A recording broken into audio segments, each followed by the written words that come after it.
I'm Milton Lawrence. Welcome to another edition of That Money Show.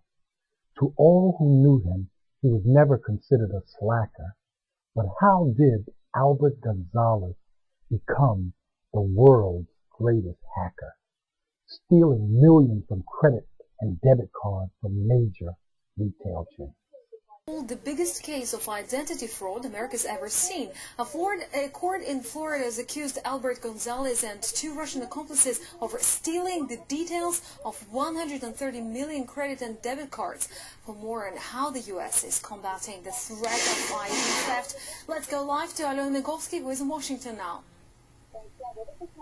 Thanks. Yeah, well, this is now going to be the largest prosecution of this kind in history. Talk about a data breach. 130 million credit card numbers. That's more than there are people in the entire country of Japan. And apparently, Albert Gonzalez, 28 years old, was working with two Russian co-conspirators, which is scaring U.S. authorities, thinking that hackers might now be working together across continents. The scheme, so simple in nature, yet brazen in execution, as he drove around Miami with several laptops, looking for unsecured networks to tap into, stealing card numbers and personal IDs. Who was Albert Gonzalez? A Cuban-American whose parents immigrated to the U.S.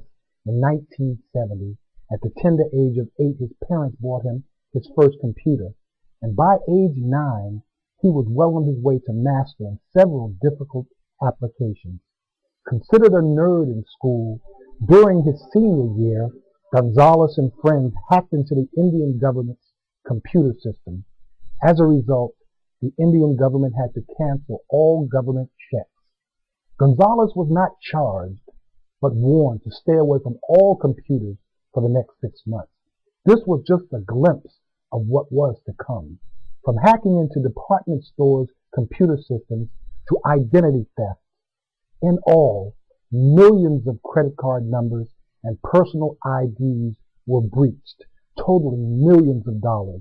On May 7, 2008, Gonzalez was arrested by the FBI in Miami Beach in room 1508 at the National Hotel, where authorities seized $1.6 million in cash, plus another $1.1 million in cash in a plastic bag found buried in his parents' backyard.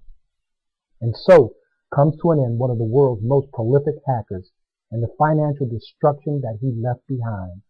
With the ripple effect still being felt today, in 2009, Gonzalez pleaded guilty to all charges and faces a prison sentence of 15 to 25 years in federal prison. For That Money Show, we'll see you next time.